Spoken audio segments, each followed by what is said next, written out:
So last week I asked you the question, how did the sheep on Ixalan communicate with the dinosaurs? To which the answer was Ram paging Ferocidon, Ram paging Ferocidon. And I was on quite a lengthy flight this week to Oklahoma City and back again, because as you can tell by the green screen behind me, I'm back in Gainsborough, the entertainment capital of the world. Anyway, if you remember last week, I had that conversation with you about the conversation I'd had with the pro who said, where do you get the jokes? And I said, well, yes, sometimes I do actually sit there and look at a list. Well, on one of these long flights to Oklahoma City, I actually got out a long list because I thought, excellent, it's been out a while. There must be some more silly gags in there somewhere. And there are. So now it turns out that there's a whole suite of communication-related gags because, of course, you start off and you say, so how did the sheep get in touch with the dinosaurs on Ixalan? And it's rampaging Ferocidon, rampaging Ferocidon. Except, of course, that doesn't work because everyone knows dinosaurs are a bit dumb and they're really not that technologically advanced. So basically, what the sheep had to do was they had to set up a mobile garrison where they could use their Ethereum cell. And then, of course, well, you know what they did once they've got that all set up. They had to go ring Ceratops. That made me incredibly happy on a plane. I'm worried about my mental well-being, and so should you be. I'm Rich Hagon. Welcome to Talking Points, or Talking Points.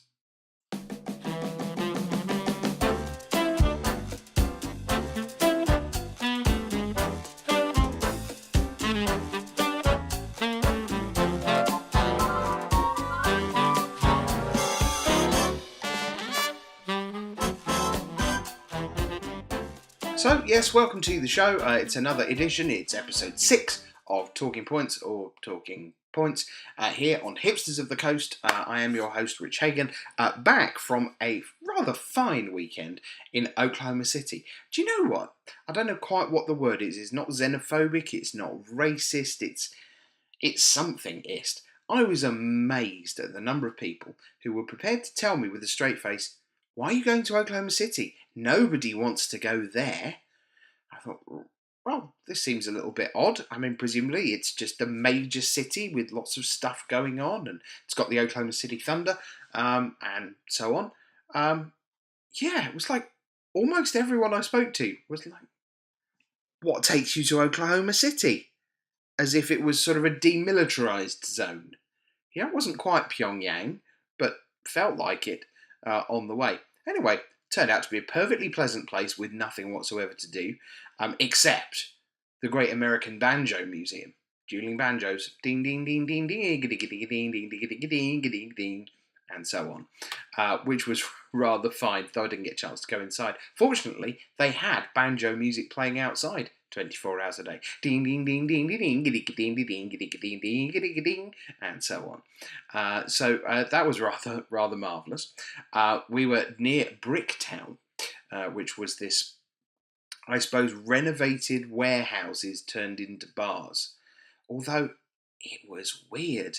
Everything shut at no o'clock. Like, it's 8:30, says big restaurant. We're closing at 9 because it's Sunday. Is everyone up at 4 to till the fields? I don't quite understand. I'm clearly missing something about the Oklahoma way of life here. Because all I really know about Oklahoma is the musical.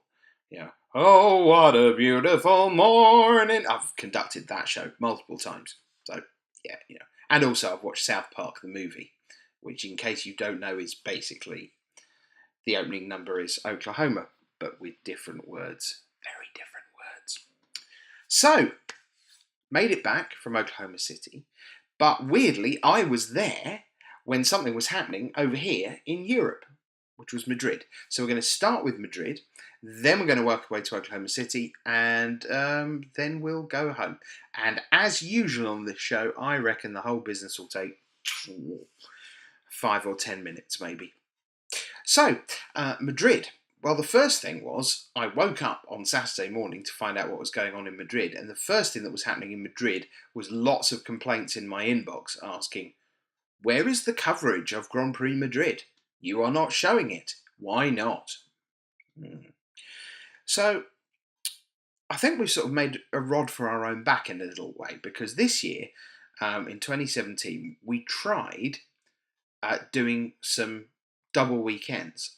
So, for example, the weekend of Warsaw and Atlanta, we would start the coverage in Warsaw with a complete European coverage team, and that's sort of 10 bodies roughly. And then when the day was finished in Europe, we would cut across to the team in the US who would cover the rest of Atlanta, which in this case meant rounds 4 through 9 or 5 through 9. And then on day 2, we do the whole of Warsaw, finish off with the champion, cut across to Atlanta. They'd be down to the last couple of rounds of Swiss, and then they'd have the top 8. Now, overall, of course, this meant more magic for the Veer, which is, a win.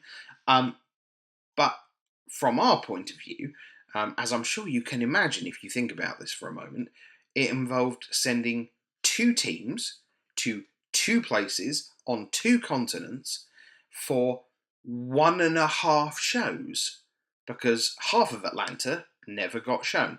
And that's always the way. If it's a European show and an American show, you show all of Europe and then some of America. And the reason for that is just time zones, because you might say, well, wouldn't it be better to show all of America and only half of Europe? You can make that case, but it doesn't work because of times. Because basically, if the bit you'd want to cut out of Europe is when America isn't on yet, right? So unless you just delay the whole thing and record and, spend Sunday night in Europe, it just doesn't work. So, it just doesn't work, broadly, works out where we feel double coverage is. So, as hopefully a lot of you will have seen, in 2018, we're not doing that anymore. We're not trying to send 2 teams to 2 different places on 2 different continents the same weekend to basically double over the content. Why would we do that to ourselves? We wouldn't, so we're not going to. Nonetheless, particularly because Oklahoma City hadn't even started coverage yet, of course, because it was later, a lot of people woke up on Saturday morning ready for, right, it's time for Grand Prix Madrid. This will be great. Team Unified Modern, and we love Modern. And then there was no coverage. So, we did say, it was on the website, that the coverage was coming from Oklahoma City. But I do understand that when you just have this natural expectation that every weekend there's coverage, and obviously there must be coverage of Grand Prix Madrid, and then there wasn't. I understand that's very disappointing. Now, why Oklahoma City over Madrid? Largely one of format. Madrid was Team Unified Modern, which meant there was going to be some weirdness in deck selection, and it was going to involve some compromises, sometimes on card choice, that, quite frankly, almost none of you will ever have had or ever will have, because it's only in Team Unified Modern specifically that you run into this, where are we going to put our Thoughtseizes and our Inquisition of Kozileks or whatever. And so it felt to us like, since we were clearly going to be showcasing Modern, the version of Modern that made sense to showcase was the version that was real Modern, i.e. what you play at your F&M, without the restrictions. It's kind of fun to do like Team Unified Standard, like we did the week before with the World Magic Cup, because that gives you something a little bit fresh. But for the most part, there was little enough difference between Team Unified Modern and individual Modern that it wouldn't have celebrated diversity. It would have just confused things a little bit, like, why is nobody playing this? Or why are there so few burn decks? Or whatever it was. So, for all those reasons, we ended up in Oklahoma City, which meant that Madrid had no video coverage. And that upset a lot of people. So, we're sorry. Hopefully you will know. We've already put the list out of where we're going to be every weekend in 2018. And my word, are we going to be some places. I'll talk about that at the end of the show. But we got into Madrid. And the interesting thing about Madrid was there was this unified modern aspect to it. So there was just a single 9-0 team, and this was Heuser, Hawk, and Yang, Hauk and Yang. And the thing about Christian Hauk, this is super interesting because he's just come off Pro Tour top 8. And you think, is that going to be one of those one and done things? Is that going to be someone who, just basically got lucky, as everyone does when they make the top 8, and then that's it for them? Well, on the evidence of this, no. They were the lone 9-0s. Now, there were 8 teams on 8-1. Notable, the French team of Louis Deltour, Nicolas Lagarde, and Remy Fortier. They were 8-1, as were the German team of Taraus Severin, fresh off a GP top 8, Jasper Grimmer, and Oliver Rausch. Then you had a couple of teams who would eventually go on to make the Final Four. Biesmans, Van Duyn, and Brands, and Ramiro Cano, Tagores, and Ortiz Ross. Now, weirdly, the scoreboard for these events only gives you surnames. So unless you are literally encyclopedic, which a lot of people think I am, but actually no, you can't often tell who's on a team. For example, there were 2 teams with Gertsons on them. Well, one of those is going to be Simon, of coverage fame and Pro Tour champion, and one of them is going to be his younger brother Dominic, who's also very good at Magic, it turns out. Eventually you can work out who's who, but sometimes it's a bit of a head scratcher. So we had 1-9-0, we had 8 8-1s, and then at 7-0-2, so with double draw already, Pedro de Diego, Hector Cifuentes, and Luis Salvato. Now, I think this is a fantastic story. Francisco Cifuentes, sorry, don't know why I said Hector. So, Luis Salvato, Gold Pro, Argentinian captain from the World Magic Cup. Pedro de Diego, also part of Team Argentina at the World Magic Cup 10 days ago. Francisco Cifuentes, the captain of Team Peru from the World Magic Cup. So the 3 of them get together and they decide that yes, after a week at the World Magic Cup, they're going to combine Latin American resources and have a week in Europe and then turn up at Madrid as a team. Argentina and Peru working together. They were undefeated on day 1. But they did have 2 draws, which is very bad news. So that kind of meant they were sort of effectively in the 7-2 bracket. Except if they got 5 wins, that would be enough, right? There'd be 5 the next day, 12-0-2, 14 rounds, done. 2 draws, bad news. Now, also with a draw, 7-1-1, much more normal. Antonio Del Moral Leon, Pro Tour champion, with Cabezas Munoz, and Tony Ramis Pascual, who's one of the best standard players around. Less so in modern, but nonetheless very solid all round and constructed. So they were among the 7-1-1s, and people with draws were from 10th down to 16th. Now, you could argue that part of that is due to Lantern control, and we will talk lots more about Lantern in a bit because we did something in Oklahoma City, and yes, it was a thing. So more 16th on down, 7-2s. You got the likes of Raf Levy, Loic Le Briand, and Jeremy Desani. Raf Levy, having taken a weekend off from the Pro Tour for the birth of his baby son, is now very much back in the game. He's been to the last couple of events, and we'll see him on coverage next year as well. There was the Swedish team of Lindström, Londos, and Nyström. And every time you get team trios and they're Swedish, I always think it's an NHL hockey line. It's like the second line for the Boston Bruins. Lindström on the left wing, Nyström on the right, Londos in the centre. Yes, none of them, as far as I know, play ice hockey, but I like to think that they do. Hendricks, Flock, and Strasky were there amongst the 7-2s, as were Koch, Gertsen, and Gantz. That turned out to be Simon Gertsen with Grand Prix Charleston winner. Yeah, that's right, isn't it? Charleston? Yeah, I think so. Charleston? That doesn't sound right. Carolina?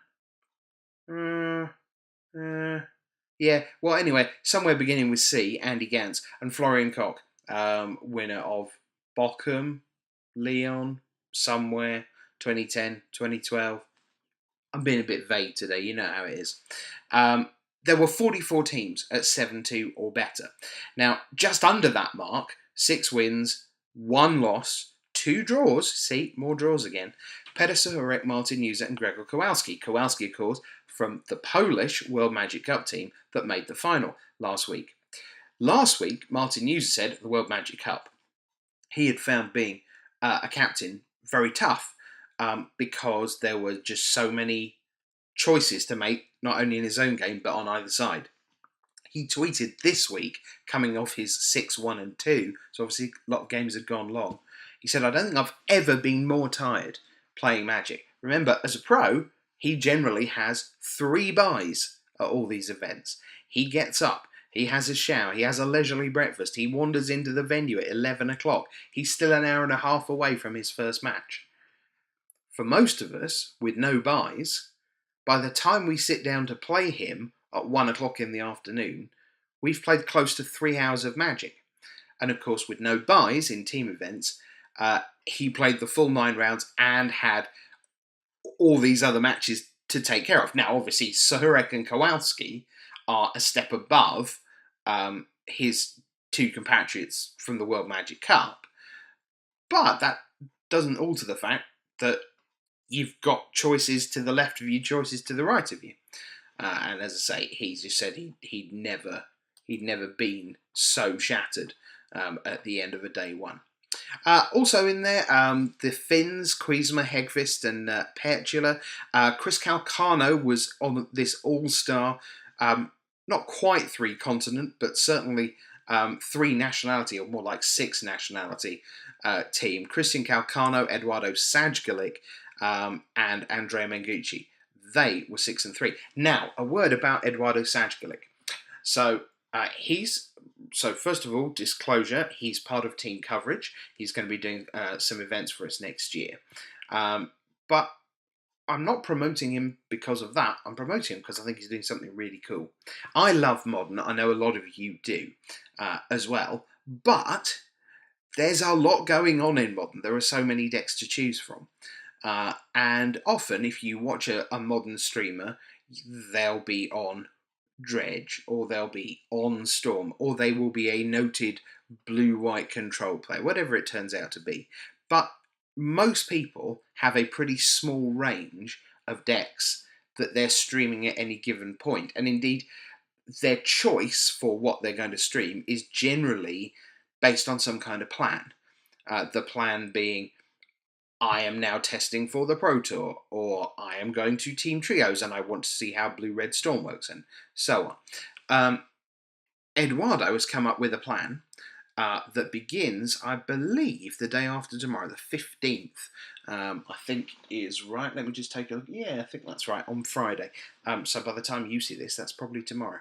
And he is going to do 30 Modern decks in 30 days.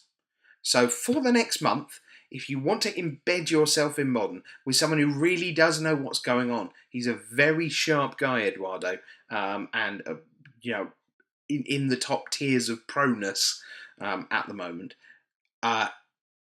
It's a great opportunity to spend a month learning Modern, because everything will build on everything else. As you start with, I don't know what his order is for this, but you can bet that if you're going to play Lantern Control or Grixis Control, you'll have learnt stuff along the way by playing Burn and Infect and Affinity and all the different skills that go in, and you'll start seeing the same cards over and over, but from all the different sides. How important is Stony Silence against this deck? How important is Stony Silence against that deck?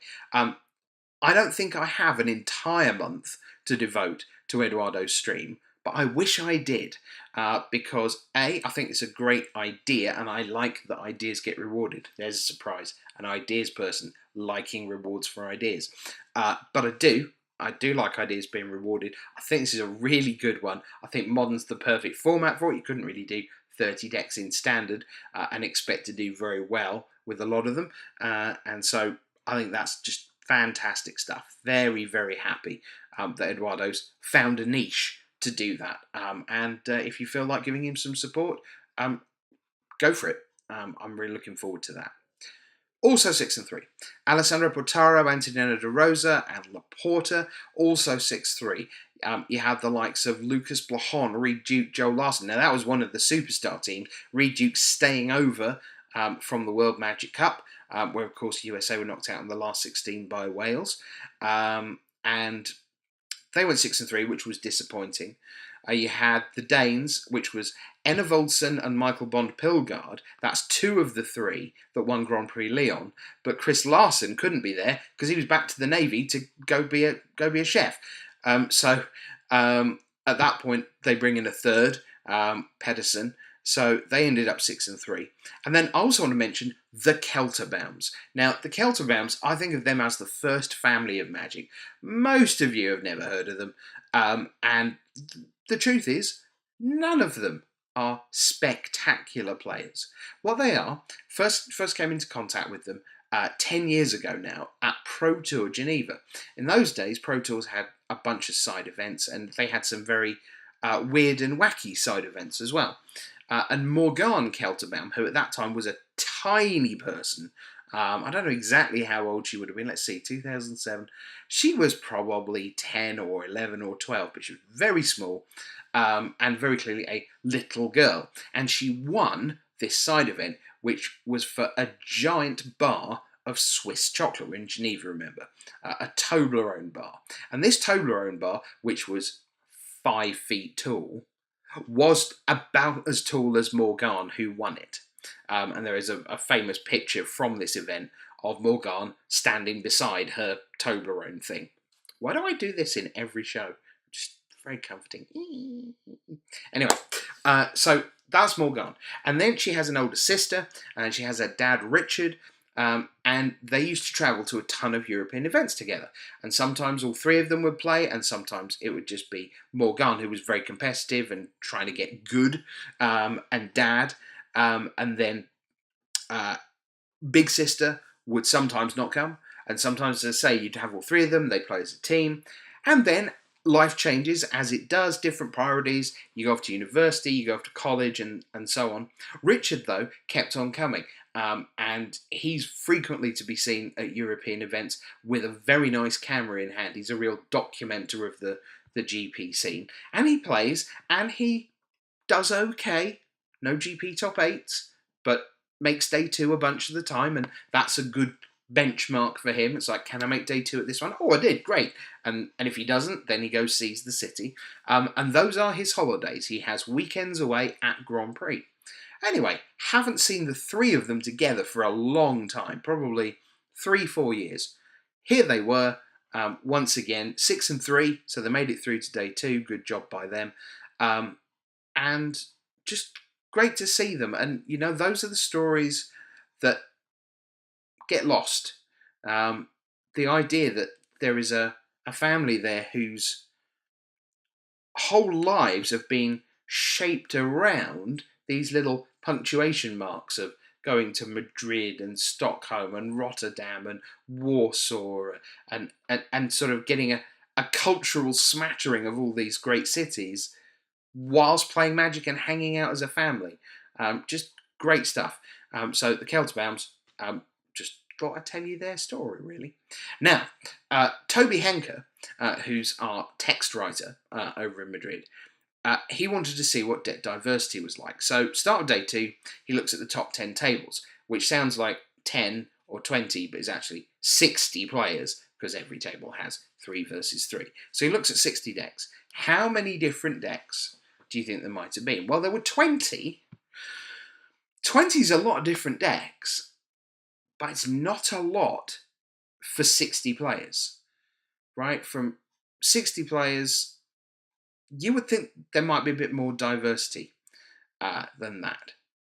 But the weird thing was that by the time we got to the top 4, which only features 12 decks, well, we had 10 different decks there.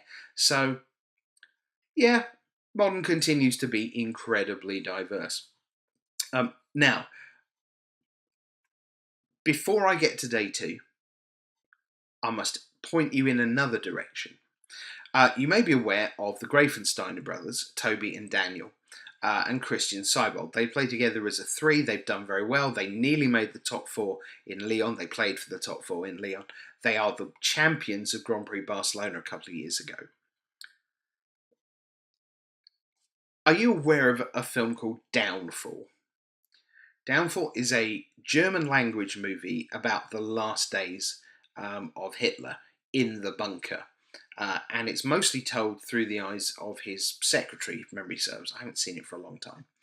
It's very good, and I think the guy's name is Bruno Ganz, who plays Hitler. And as I say, it's in German, which means if you watch it in English, you get subtitles. And very famously, someone decided to... there is a huge 3-minute set-piece monologue rant by Hitler in the bunker, where all his generals are lined up round the room, and he's gesticulating wildly at the map, and it's basically high fantasy because he's talking about how he wants them to retake the world in the next 10 days and all this kind of stuff. And the performance is so outstanding. This has become an internet meme, which many of you will have seen the magic version of, which is all about blue players playing counterspells. And it's pretty funny, not gonna lie. So, it turns out that, yes, one of the Grafensteiner brothers and Christian Seibold got busy after they failed to make day 2. And they created something rather similar. It doesn't use the Downfall footage, which is actually to its credit because it makes it much more entertaining. I don't even know where they dug this up, but this is some 1970s German language chat show where both the host and the guest, neither of whom I know, are just basically giggling uncontrollably about the stupidity of life. Well, it turns out that there was quite a lot of stupidity going on in the team of Grafensteiner and Seibold. And I heartily recommend that you take the time to Google GP Madrid Team Unified Modern on YouTube. And you will arrive at 3 very, very surreal minutes. And it will be a long time before you look at Thoughtseize the same way again. That's all I'm saying. It's outstanding. So, on we go to day 2 of Madrid. So, how did the sort of competitive lot end up? Well, Ramiro Cano's... Let's try that again. Ramiro Cano, Tagores, and Ortiz Ross went 12-1-1. And that was enough for the top 4. Biesmans, Van Duyn, and Brands were 11-1-2. So their 2 draws, not a problem. They just kept on winning, got 4 wins, and then a draw. Diego, Cifuentes, and Salvato, 11-1-2. So they'd picked up another draw along the way, and that got them in. And then Heuser, Hauk, and Yang, 11-2-1. There were 2 other teams on 11-2-1 who therefore missed out because it was only cut to the top 4. Amondosimo, Grand Prix champion, was with Lebrun and Berthaud, 11-2-1, miss out. And then Severin, Grimmer, and Rausch, who'd been in contention, they missed out on tie breaks 11-2-1 as well. The best of the 11-3s was Deltour, Lagarde, and Fortier, and then there were a whole bunch of teams just sort of winding down the 11-3s. Dominic Gertzen finished 16th with his teammates Linden and Laban. Simon Gertzen finished 19th with Florian Koch and Andreas Gantz, both Grand Prix champions. So, all in all, not bad at all, and a decent top 4, although not by any means star-stacked. You would say that almost certainly Luis Salvato was the best known of the 12. You would say that the only other player in there with a top 8 at the PT was Christian Hauk, and that was very recent. So I thought I'd have a little dig and find out what I could about them from the top 8 profiles, top 4 profiles. So first of all, Zhao Liang Yang, his claim to fame, he'd won an F&M, one of the ironic, laid-back, yeah, I won an F&M once kind of guys. He was playing Jess Guy. Marius Heuser, the significance for him was that he locked bronze, which is the new tier, and it's a good start. Right? It gets you on the path to proness. He was playing Abzan. As for Christian Haug, already with a Pro Tour top 8 this season, remember, this top 8 locked him for gold. That's a huge deal. That means, yes, I'm going to be back at all the Pro Tours. Fantastic. He was playing Urzatron. I'm going to talk more about Tron when we get to Oklahoma City. The Argentinians and Peruvian team, okay, there was some weird stuff going on here. Unless, of course, it's just true. Pedro de Diego says, this isn't my best result ever. Back to the Pro Tour. He was playing Lantern Control. Francisco Cifuentes, playing Titan Breach. Occupation, chicken businessman.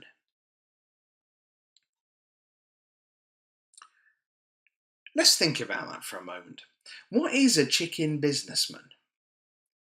Is it someone who owns a KFC? Is it someone who deals in eggs? Is it someone who has 3 hens in their back garden? Is it a businessman made of chicken? Is it a chicken who is a businessman? I think we'd have noticed if it was a chicken playing in the top 4, but So that seemed a bit strange. And then Luis Salvato put for occupation, MTG Pro player, and still chicken businessman. Investigative journalism will get to the bottom of this, I assure you. And next year, when we talk more on Hipsters of the Coast on Talking Points, I will find out what chicken businessman is all about. Winner, winner, chicken businessman, as the saying doesn't go. Salvato, by the way, was on Elves. So then we got on to the team of Wouter Biesmans, Luca van Duyn and Casper Brands. Wouter Biesmans says, it also means I will buy my girlfriend the ring that I promised her if I'd ever top 8'd. Now, some of you may instantly be leaping to a world of engagement and marriage, but you never know with Magic players. So it could be a ring of Gix, for example. It could be an Aladdin's ring. It could be a hula hoop to place on her finger. Barbecue beef, probably. So even if it's a ring, like, a ring, still no guarantee that it's going to be a ring. So I'm interested to see what that turns out to mean. More investigative journalism required. White Blue Control was his deck. Luca van Duyn, more straightforward. What does it mean? Making a Grand Prix top 8 and qualifying for the Pro Tour were 2 dreams of mine. He was playing Grixis Shadow. And then Casper Brands. As a student, the prize money comes in very handy. That's true. But most of all, being able to go to the Pro Tour with my friends is super awesome. And he was playing a Collected Company deck. So I think we forget sometimes, because obviously the top 8 or top 4 is the centre of our tournament. For so many players, it's the reach in the top 8 that is everything, right? That is just everything. Because the Pro Tour is where it's at. That's what people are trying to qualify for. You get into the top 8 of the GP. If you lose in the quarterfinals, no one remembers. If you lose in the semi-finals, nobody remembers. If you lose the final and the final's good, people like me sometimes remember. But by and large, it's 7 of you made the top 8 and somebody won. And it's the somebody won that matters. But for all the people getting into the top 8, it is literally a PTQ final to get in. And that's why you often find Grand Prix top 8s these days, particularly, are so relaxed. A few years ago, you had to win your quarter-final. It was only the top 4, depending on the size of the GP. It's only the top 4 that made it in to the Pro Tour. And that was savage, because you made it into the top 8. It was like, yes, I made the top 8. But it didn't matter, because if you lost the quarter-final, you were done. You finished 6th and didn't get on the Pro Tour. utter daggers. Now, thankfully, the whole top 8 qualifies. So you get that deep breath moment of, I made it, I'm in, yay! And then you settle in to hopefully win some bonus magic and some cash and take a trophy home. But it does take the pressure off when you're not playing to get on the Pro Tour. Final team in the top 4. Adrian Romero-Cano, he was playing Vizira Remedy's Collected Company because he says it's the best deck in the format. I don't have a view about that. Rodrigo Tagores, I won Grand Prix Prague in the best Grand Prix Legacy finals ever. Huh. Okay. He was playing Titan Shift. And then Christian Ortiz-Ross said, I couldn't play Living End, so I had to learn Storm. That is quite impressive. If you are a Living End player, and both his teammates actually talked about that and said, this is a guy who plays Living End all the time and that's what he knows, that's his comfort zone. So presumably this was the rules of Modern, meaning they just had cards that didn't overlap very nicely. So he had to learn Storm. So, in the end, where we got to was Adrian Romero-Cano and Rodrigo Tagores and Christian Ortiz-Ross taking on the 2 Argentinians and Francisco Cifuentes, the Peruvian captain. Now, I already talked about the Argentine-Peru team, but Francisco Cifuentes, that's the first Peruvian in the top 8 of a Grand Prix. Great job. That's fantastic. A little bit of magic history. Won't mean much to lots of you. But if you're in Peru, you've now got a Grand Prix top 8er. You're no longer on a 0 on the wiki page that lists all the Grand Prix top 8s. That's fantastic. So well done. End of the line, though, came in the final. It was really, really close. Apparently it was a very, very good final, which will make more people upset that we didn't record it. And it was Pedro de Diego with Lantern Control in the last match, but he couldn't quite get there. And so Tagores, Cano and Ross are your champions of Grand Prix Madrid. Fantastic work. So well done to them. And I just mentioned Lantern being in the final of Madrid, and that brings us rather neatly to Oklahoma City. Now, if you watched the show last week, which of course you did, you may have heard me mention the possibility of setting up a little bit of a troll. Yes. Well, that worked better than I could possibly have imagined. On the Friday, I went to the main stage and I just said, look, can I borrow the microphone? Because there was no way I was just going to find Lantern players randomly floating about. So I just took the microphone and I said, ladies and gentlemen, as we all know, Lantern Control is the very best deck in Modern and also beloved by every righteous Magic player. If you are playing Lantern Control in the main event tomorrow and are willing to admit to it, please join me in the feature match area where I need 2 volunteers. Yes. Oh, yes. Well, I got 5 volunteers inside about a minute and a half. I ended up with 2 great guys.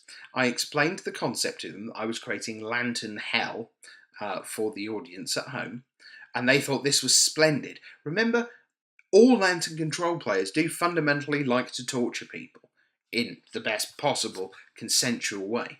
And so they thought this was great. So we set them up with no wins, no losses, and 13 draws, because as we know, Lantern's never actually won a game of anything ever. Anyway, did that, set it up as an exhibition match, record it. They played 1 game, took about 35 minutes. The Lantern Mirror is not especially exciting, it's fair to say. Quite a lot of dead cards. But, between you and me, the game itself was actually kind of okay. It wouldn't have lasted 35 minutes if I hadn't asked them to keep on playing. The first live change was at about 20 minutes in. We never got that far on the stream. Oh well, never mind. But when Saturday morning came around, I duly went on for my pre-game. And I started showing this at 1/3 of the speed. Now, a lot of people got the joke and thought that this was fantastically entertaining and silly and fun. It is true, however, that several people were really cross with me. Oh yes, like this is a disgrace. I can't find the actual tweet right now, but someone said, "This is a disgrace. You're mocking people for their deck choice. It's a perfectly fine choice. Would you make a piece with two burn players pretending to be zombies and going, face, burn, smash, burn you, burn you, burn you? You wouldn't, would you?"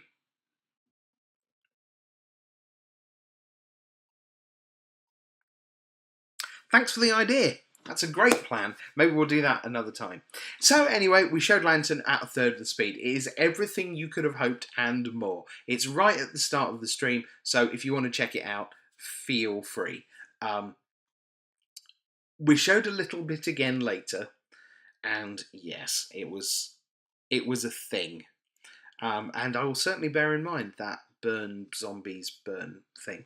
Most importantly, under the heading "It's a Christmas Miracle," I think I'm going to save the footage and try and wheel it out at about this festive time every year, so that eventually it will achieve sort of Christmas Carol status. It'll be Dickensian. Maybe I'll turn it into black and white and just we'll watch it back. Yes, all in all, very happy with the Lantern thing that we talked about on the show last week. Now, regarding Lantern itself, this was super interesting. Lantern, yeah, I know, I put super interesting and Lantern in the same sentence. Excuse me, I have to wash my mouth out. So, look, I genuinely like Lantern Control as a thing. I like that it exists. I genuinely like that people play it with a skill set that demands a very rigorous understanding of the format, because how are you going to know whether to get rid of the card that's on the top of their library all the time? I certainly couldn't play Lantern Control. Maybe I could after I've watched Eduardo Sanchez for a month, but not right now. I'd be terrible at it. So I think it's a very, very skillful deck. I totally understand how frustrating it is once you've lost to know that you've lost. The manner in which you lose is very disconcerting and very unempowering. That's not quite the word, but uh, it's miserable to lose to once you've lost. And knowing where you have actually lost rather than when you're struggling is a lot of the skill in playing against it, as far as I can see.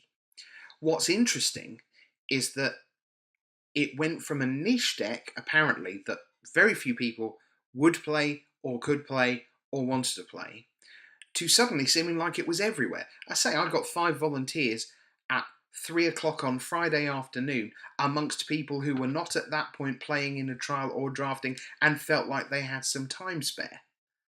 5 Lantern decks. And that's in a very small room. It was not busy on Friday afternoon. So that gave us a clue. And then it did seem to be everywhere, particularly on day one. Now, we have a Pro Tour coming up in February in Modern. And I can't think of a deck that more pros would want to be good than something like Lantern. Pros love to control because, well, when you're in control, things don't go wrong. It's got a ton of play to it, by which we mean if you know what your opponent is doing, you have your best chance of beating them. It's very skillful. There's lots of choices you can make, particularly against less experienced people, which half the Pro Tour is. Feels to me like Lantern could be a really big thing at the Pro Tour in Bilbao. Proto Rivals of Ixalan, because you have to assume, just because it's modern, that Rivals of Ixalan itself will not hugely shake up modern. Now, of course, it does only take one fantastic card that spawns a whole archetype that slots into the modern metagame to radically change modern. But it's not that often that a set, and this is the last small set, as it were, this is the end of the Rivals block, the Ixalan block. If I was gambling, I would say it is unlikely that modern is going to churn radically because of Rivals of Ixalan. And if that's true, then seeing the Lantern decks here is simultaneously great news for pros, but also a bit scary because, everyone knows about this now. So what do we do? Where do we go from here? As Buffy once said. I think this is a tough one. So Lantern to me right now is. It's hard to say that there are pillars of the format because there are so many decks dotted around. Eduardo's actually at 30 decks, 30 days. Did I mention? I think I did. That's enough now. No more advertising for you, Eduardo. We're done. But it just seems to me that modern is currently defined by Lantern. Lantern seems to sit at the centre of the format. Which is not what I expected to be saying. So, anyway, let's get to it. People with 3 buys, how do they do? Brandon Ayres started off 7-2 overnight, finished 11-3-1, top 32. That's pretty good. Corey Baumeister, 6-3 on day 1, disappointing. Turned it round, 11-4 day 2, but 68th, not good enough for points that are going to count at the end of the season. Several people couldn't make it. Weather was really bad, so no BBD, no Paul Dean, no Mike Sigrist, no Ben Stark. East Coast really struggled to get across to Oklahoma City. Though, as I may have mentioned, several people told me that no one would ever have wanted to. So, anyway, there it is. So, no BBD, no Paul Dean. Ben Friedman, 7-2 overnight, turned it into 11-4 and top 50. Now, thing here is I want to talk about something mildly controversial. As you may know, Travis Wu got suspended for a year during the past week, and Ben Friedman came out and wrote a lengthy piece about how I want to choose my words carefully, because supported implies believed Travis was right about everything, which is not what Ben said.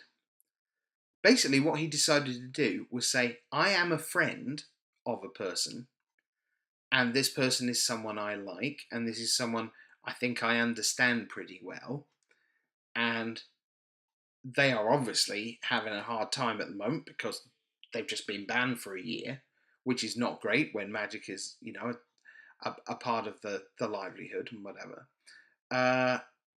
And so I thought Ben wrote a really thoughtful piece and a pretty sensitive piece. And most important of all, I think he decided not to be a politician, not to hide, not to stupidly proclaim that everything my friend does is perfect because my friend's perfect. But instead he went, I have a friend. This is my friend. He is my friend. He's going to continue to be my friend. And I think that's cool. I disagree with quite a lot of what he said, and I certainly disagree with quite a lot of things that Travis has said, but that doesn't alter the fact that if you are friends with someone, even if you understand that they have some very difficult flaws that can get them and others into trouble, you can still be their friend. So I admire Ben Friedman for putting his head above the parapet, not in support of an issue or a philosophy, but for coming out and saying, I feel bad for my friend. So well done, Ben. He finished 11 for 50th place. Ari Lax put up one of those hopeful, optimistic tweets at 6 and 3, but that turned into a 9 and 6. Didn't go very far. Scott Lipp, champion from Grand Prix Sydney last year, 6 and 3. Better day 2, but not by much. 10 and 5, 166th. Seth Manfield, number 1 player in the world, playing Black Green Tron, 8 and 1 on day 1. Turned that into 12, 1 and 2 and the top 8. And the thing is, boy, was he ever patient. Right? He was properly patient. Because he went from 8 and 1 to 9 and 1 and then 10 and 1, and then he started drawing. Played Julian John, who would go on to make the top 8 as well. And he got a draw out of that. And then he got another draw, and then he got lost, and it was like, wheels are falling off. No. Eventually made it in at 12, 1 and 2. And his unflustered unflappability was great to see. Now, also great to see, Seth came in. We do Time Warp with the pros sometimes. So I watch the Time Warp match, and then we bring someone in who then talks with me on air. They've watched a different match. They've played their own match on table 2, so they haven't seen what's gone on in the Time Warp match. But I have some idea of what's happened, and because I was there. And we kind of hang out. We sort of do chat show. It's partly about them. We talk a bit before the game. Then we watch some Magic. And rather than being about the play-by-play, turn-by-turn, what's actually happening, it's more we try to be a bit more chatty and a bit more general, and to get some lessons. I felt, if you haven't had a chance to watch it, I love those interviews always anyway. I love doing them because I love people. People are endlessly fascinating to me. But we had Corey Burkhart in, we had Steve Rubin in, and we had Seth Manfield in. And all three of them, each in unique ways, were outstanding. They were great. They brought so much insight to the topics we were talking about, found out some more about them on a personal level, and understand what makes them tick. But also, they were just so straightforwardly knowledgeable about the format. And in particular, I think about Steve Rubin, who came in to talk about all the decks that were in the top 4 of Madrid. We hadn't rehearsed that. I just said, Steve, I'd like to get your sense of what you think these team lineups look like, the squads. And he talked so powerfully and persuasively and intelligently about the lineups, and made a bunch of points that I certainly wouldn't have spotted or thought of. And yeah, I just thought that we had a really great trio of interviews, and they're all a credit to the game in their own way. Corey Burkhart, Steve Rubin, and Seth Manford. You see plenty more of those interviews next year on coverage, but I thought they were all great. So Seth makes the top 8. Matt Nass didn't get out of day 1. He was 5 and 4. Greg Orange, 7 and 2, became 10, 4 and 1. So a winning record, but not by much on day 2. Top 100 for him. Sam Pardy, number 12 ranked in the world. He began 7 and 2, but couldn't kick on. Went 4 and 2 the next day. But that's, with his buys, a pair of 4 and 2s. Good enough for top 34, but Steve Rubin, 8 and 1. Turned that into 12 and 3. He just ran out of room. Finished 13th in the end. So good weekend for Rubin, but not quite as good as it might have been. Matt Severa was 7 and 2. He finished 10 and 5, which is a disappointment because he was decently positioned. Nathan Smith, meanwhile, he was 7 and 2 overnight and mired in the pack We had 1,400 players, which isn't huge by any means, but it was plenty enough to mean that the 7 and 2s weren't going to come into view, really, for at least 5 rounds. Well, that's how many rounds it took Nathan Swift to win 5 rounds. 8-2, 9-2, 10-2, 11-2, 12-2, Gold Pro. And then he wins his top 8 match to get to 13 and 2. That puts him in. So, fantastic job by him. Solid day 1, brilliant day 2. So all of those players had 3 buys. What about a few players with 2? Brandon Burton, Sandy Dog on Magic Online, basically the number 1 player with burn in Modern. He always plays some form of burn. Burn was not well positioned for him. He went 5-4. Eric Froelich, meanwhile, was 8-1 overnight with burn. Didn't get there in the end. Again, just ran out of rounds. But nonetheless, good showing for Efro. Pat Cox, 6-3, turned into 10-5. Hybing Hu, 6-3, but then nothing on day 2. Matthias Hunt, 5-4, so he was out. Stephen Neal also didn't make it through. Yuta Takahashi, a couple of Japanese players. Yuta Takahashi, 6-3.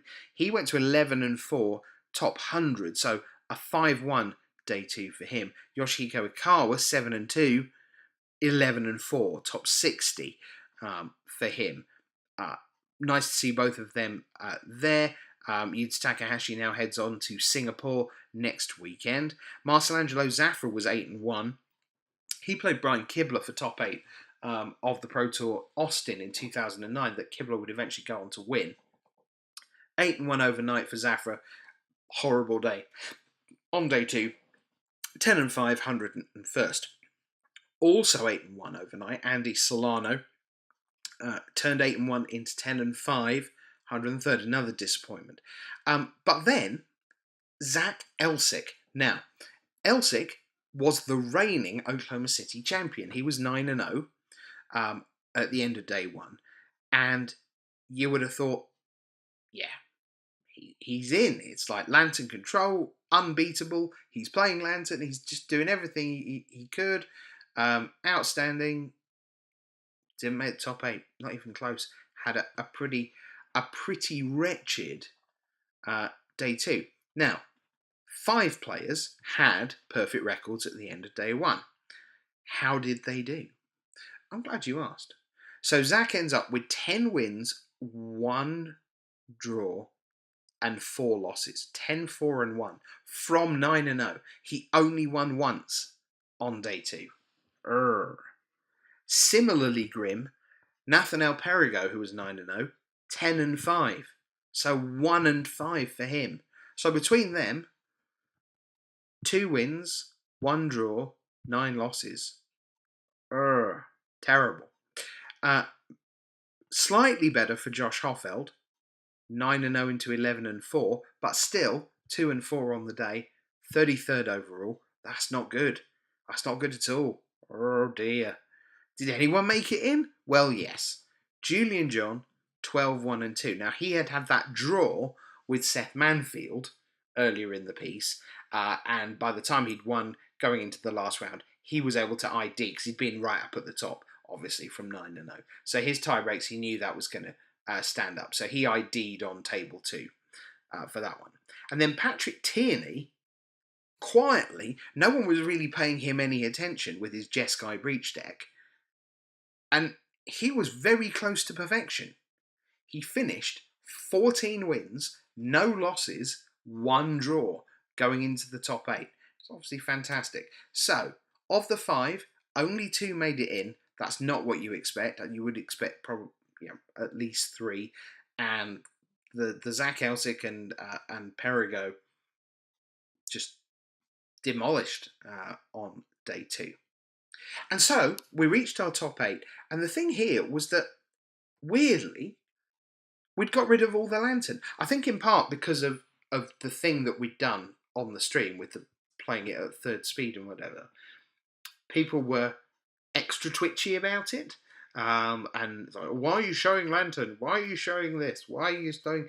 I had a proper kerfuffle with a viewer who was complaining bitterly that all we seemed to be showing was Storm and Tron. And we had the Black Green Tron Seth Manfield against Mono Green Tron with Julian John in the penultimate round, I guess it was. Yeah, round 14. And they said, we've seen these decks before. Why are they on? And I don't understand how you can sort of view things that way. I understand what the argument is. The argument is Modern is diverse. You should show lots of different decks. I agree. It is diverse. We should show lots of different decks.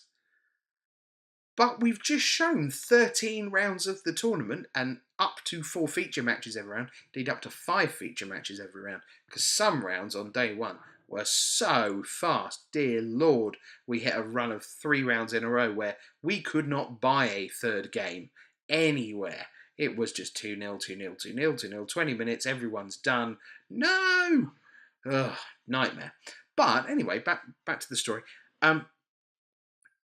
You've got a world champion, reigning Pro Tour champion, world ranked #1, Seth Manfield, playing for the top 8 in round 14. Literally, by the way, the only table that was playing to get into the top 8 that round. No one else could make the top 8 with a win. And the argument is, you should be showing one of the decks that's different. Haven't seen any burn, haven't seen any of this, haven't seen any of that. We are tournament coverage. And the tournament is in the business of being won when you get to the last few rounds of Swiss. Now, next year, one of the things we're going to try and do is, for people who do love deck wackiness, and this person wasn't looking for wackiness, just wanted some variety, or as much variety as we could. One thing we're going to try and do is show you lots of original decks on Sunday morning. Why Sunday morning? Well, a couple of things. First of all, that's the point at which decks are still alive and maybe haven't been buried by playing the top 2 or 3 archetypes over and over because they're not quite there. So, an Allies deck or a Goblins deck or whatever it turns out to be. And also, because we go off air on Saturday night, we get a chance to look and see, all right, what are the coolest decks we can find that we can showcase on Sunday morning? Because nobody ever won a GP on Sunday morning. People lose GPs on Sunday morning by getting their third loss. That's what Sunday morning's about. It's about finding out who's left after 12 rounds, right? If you like, the first draft pod of Sunday morning is just eliminating people with their third loss. So that's a great time to show the weird and the wacky and the cool and the innovative and the fun. Round 14, with the reigning Pro Tour champion trying to make the top 8, that is not a time to be going, I wonder if there's a Bogles list somewhere I can find for our main match. No. Incidentally, you don't have to say Bogles in that voice. Anyway, we move on, as did Seth, as did Julian John. And, as luck would have it, they were paired in the top 8 against each other. So it was Manfield against John with Black Green Tron against Mono Green Tron. Patrick Tierney, the 14-0-1 guy, was with his Jeskai Breach deck against normal Scape Shift with Larry Lee. Adam Panone had Titan Shift against Raymond Detivo's Living End. More on that in a minute. And then Nathan Smith with Dredge was up against Michael Byers with Mono Green Tron. So basically, this was about Seth Manfield, 1, and Nathan Smith, 2. They were the big names in the top 8, and a lot of inexperience around them. So, I guess we can't put off any longer the thing that happened in the top 8, which, as usual, I've not rehearsed what I'm going to say, so we'll just see what I think about it as I'm talking to you about it. So what happens is Larry Lee beats Patrick Tierney in the quarterfinals. Seth Manfield, having drawn with Julian John in round 14, finishes the job in the quarterfinals and advances. And then Nathan Smith with Dredge comes back from 1-0 down to beat Michael Byers. And that leaves Adam Pannone against Raymond Dettivo. So, choosing my words carefully because what actually happened is important. So the first thing you need to know is that in the semi-final, Adam Pannone with Titan Shift went on to play Nathan Smith. So the winner of the match officially was Adam Pannone with Titan Shift. I have a friend who hates the fact that Magic is a game played by people. And what I mean by that is that he considers the game, the game itself, the entity, to be so glorious and so perfect in design that he hates when humans get in the way of the game. And sometimes that's, miscasting something. Sometimes that's missing a trigger. Sometimes that's just forgetting altogether that it does creatures and players and that they themselves are on 3 and so they're going to die. He would like a world, and he knows it doesn't exist and probably never can, in which every card and every turn and every deck is played perfectly. It's a platonic ideal of the game. It's the idea that Fatal Push will always kill the most appropriate creature. That lightning bolt will only go to the face at exactly the right time and right circumstance. And of course, the reality is that Magic is so complicated that we all make mistakes all the time.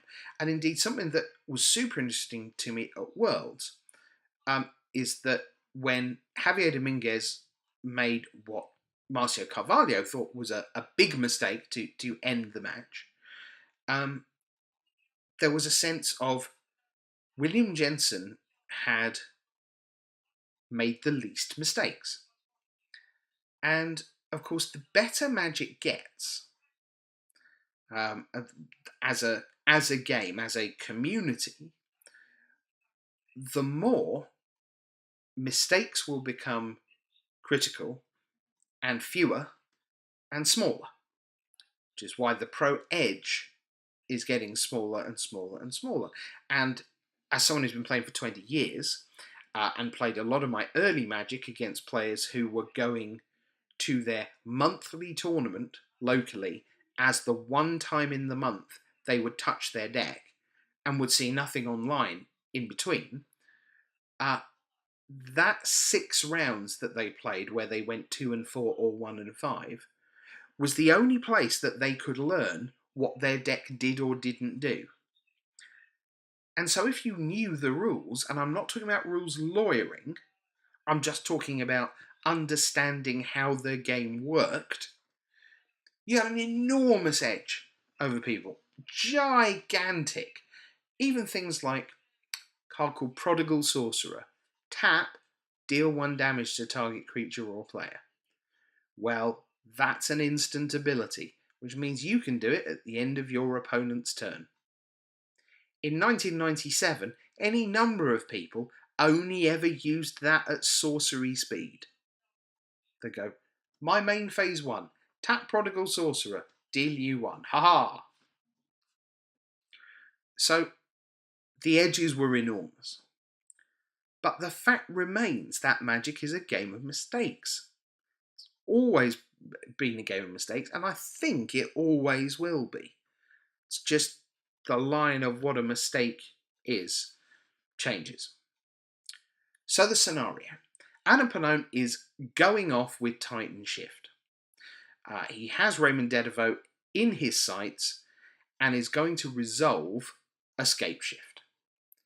So the commentators, who were Ben Seck and Jacob Van Lunen, I thought did a fantastic job. I would say that, but I think they did a fantastic job of being clear with the viewer what they thought could happen. Because the first thing that happened was that Raymond Dedivo wasn't conceding, which seemed odd because he couldn't counter the escape shift. So they surmised that maybe he had a way to get rid of one of the lands. Maybe something like Beast Within. If that was true, they worked out together. This Valakut that needs to see a certain number of mountains wouldn't see that certain number of mountains anymore and see a Beast Within instead. So, they believe that Raymond Dedivo is going to cast Beast Within, and then although the first Valakut will trigger, all the rest will go, how many mountains? Not enough. Oh, okay. And at that point, basically Dedivo, with his living end deck, will go on to win. He had a ton on the board. So, our commentators believe Dedivo is going to win. Next thing that happens is that Dedivo leaves the table, which means he's going to talk to a judge, or indeed judges. Now, one of the reasons that head judge doesn't get involved to start with is so that he's there as a backup, or she, as a backup to the judge that's giving a ruling, so that they can step in and say, and to clarify, or sorry, that's not correct, even.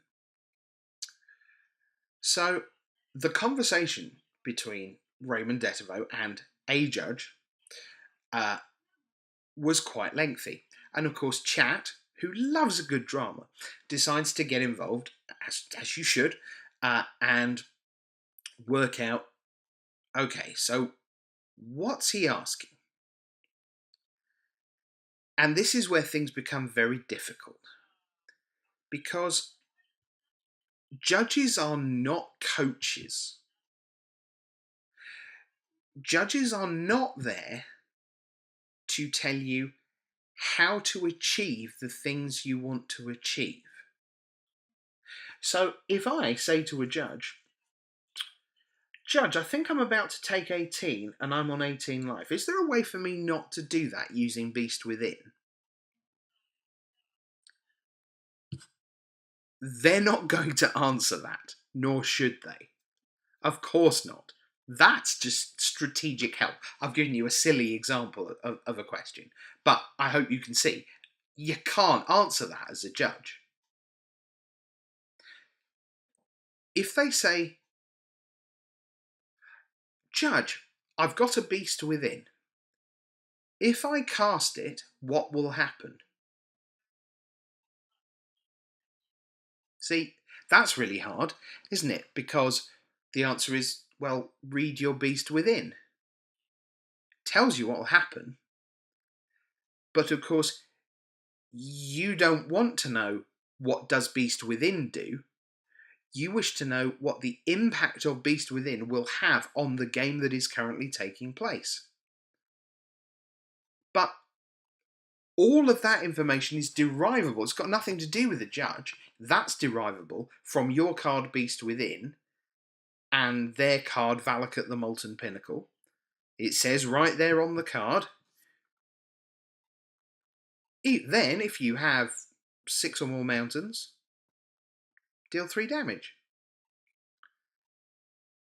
And you could ask, I suppose, Judge, I'm going to cast Beast Within. How many mountains will my opponent have once I have successfully resolved Beast Within? It all gets super messy. Now, after they'd been talking for a while, I must confess, I went and stood near this conversation. And what is certainly true is that in that conversation, the judge pointed out that Valakut would check on resolution whether there were 6 mountains. So at this point, it looks certain that Raymond Dedivo will win, because he will go back to the table, he will cast his beast within, the Valakut triggers will trigger and go, aha, let's deal you 3 damage, and then all the resolutions will happen, and in only one case will that work, and almost everything will fizzle, and then all the living end creatures will attack next turn, and that will be that, and Raymond Dedivo will win. So what happens is, somehow, Raymond Dedivo convinces himself that he's lost. That he has this beast within, that yes, he will get to destroy, and yes, Valakut will still trigger. Which is true, Valakut does still trigger. But that, unfortunately, it will not stop the Valakut piling in and taking care of the game. So what we see on the coverage is Raymond Dedivo cast the Beast Within, and then we see a handshake. So we, knowing, if you like, the platonic ideal of what magic is supposed to do and what the cards actually do, and the commentators have correctly worked out that the outcome of this Beast Within is functionally matched to Living End. We wrap it up, we go, thanks so much, so there we go, Adam Panone goes down to Raymond Dedivo with Living End, we'll see Living End in the semi-finals, and we go to a break. But I can tell something's not right. So I race round, I'm like, who won? And they go, it's Titan Shift. At this point, I'm horrified. Not only have we said on the stream that Raymond Dedivo won, which is now factually inaccurate, but the only thing I can think of is that our commentators have been wrong this entire time about how all this interaction works, and that Valakut's actually just dealt 18, and we're going to have to apologise for not knowing the interaction, which does happen. It's not the world's worst thing in the world. There's lots of complicated interactions in Magic, but it's not a great look. And then someone says, no. Dedivo showed the Beast Within, cast it, and then said, I guess you've got me anyway, or words to that effect. Well done, good luck in the semi-finals. Hands out. Handshake. And so Ray Dedivo conceded to Adam Panone. Now, I wasn't there when this happened, but from everything I hear, there was no suggestion that Adam Panone did anything wrong at all. He didn't game the system. He didn't do anything. He just sat there while his opponent conceded. And for me, I understand if you feel that Magic should be a game where the cards are honoured in such a way that you just say, oh, no, that's not how that works. That Beast Within's going to kill me. And you've done very well, and no, you go to the semi-final. I understand if you think that's what Panone should have done. And maybe I'd have done that if I was ever lucky enough to be in that situation. But I certainly don't think you can blame Panone for just going, what? Not least, I think the chances are he had no understanding of what just happened. Assuming that he knew the interaction, he knew he was going to lose 2 Beasts Within. He would have felt utterly sick. At that moment, he's cast his Valakut, he's going to go for it, he's going to win. Oh, no, he isn't, because here comes Beast Within. Oh, and now you're telling me I've won? Unreal. So, we're still in the ad break. I go and talk to Ray Dedevo. Poor guy is in bits.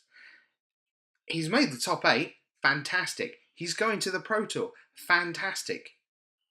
But he literally won a game that he then conceded because he had misunderstood, having asked judges for rulings.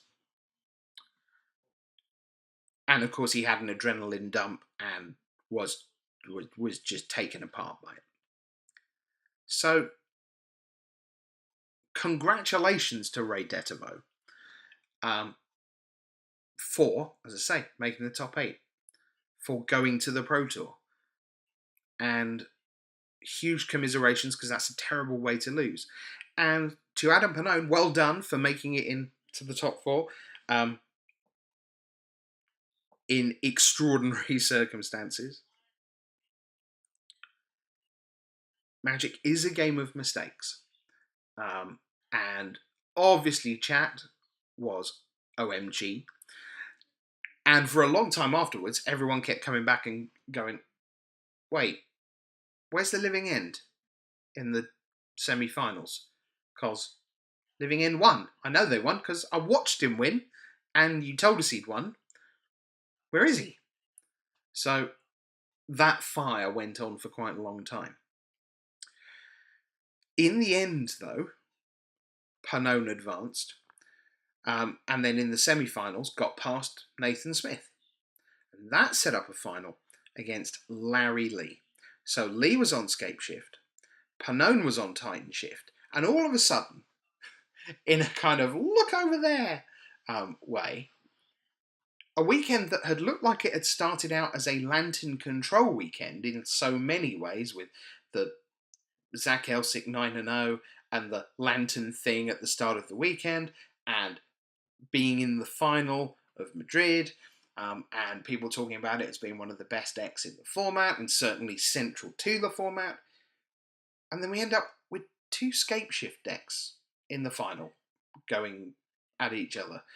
And it felt like we'd been conned a little bit. Like, hang on, where did Scape Shift suddenly come from again to just be both finalists? That's absurd. Stop it. In the end, Larry Lee wins. Fantastic job for him. First Grand Prix title for him. Pannone, brilliant run. 2 rounds further than he had a right to, if you like, after that quarterfinal miracle win. And so now we turn our attention. Modern is very much in our focus because we're in the middle of December now. We've got one more weekend of New Jersey and Singapore, back to standard. Then it's Christmas week. Then it's New Year week. Then it's January, featuring team trios in Santa Clara, which I can't wait for. That's 1 legacy deck, 1 modern deck, 1 standard deck. That's going to be so exciting to see. But then it's only a month till the first weekend in February, and that's Pro Tour Rivals of Ixalan, which is all modern all the time, apart from the Rivals drafts, of course, on Friday and Saturday morning, but the constructed format is all modern. So where does this leave us for modern? Can you still play absolutely anything? Well, yes, you can, but what seems to me most interesting, and this is not my original thought, this is from listening to people, particularly on Sunday, is that because Lantern had a big showing, was very visible, literally, that changes people's ability to play it. Because Lantern is a deck that has a lot of artifacts. And if there's one thing that Modern can do, it's blow up artifacts. And it's not a team event in Bilbao. So if you want to put in 4 Ancient Grudges and 4 Stony Silence into some red-white deck, you can. There's a lot of ways to blow artifacts up. And without your artefacts, you're not really doing very much in Lantern. So, back to the drawing board, Team Pros, as we head towards that. Big winner of the weekend was Seth Manfield. Lost in the semi-final to the eventual winner, but another Grand Prix top 8, really on top of his game. Super good. Great to have him in the booth with us. I thought it was a really solid weekend of what is my favourite format. I hope you enjoyed it too in Oklahoma City. And as I say, we move on to New Jersey and Singapore next. But this is going to do it for this week, and indeed for the next few weeks, because as I may have mentioned, there are some seasonal things coming up. Christmas and New Year. And then 2018 starts. And it turns out that in 2018, I am going to be a little bit busy. Oh, yes. So, just to give you a sense of what's going on,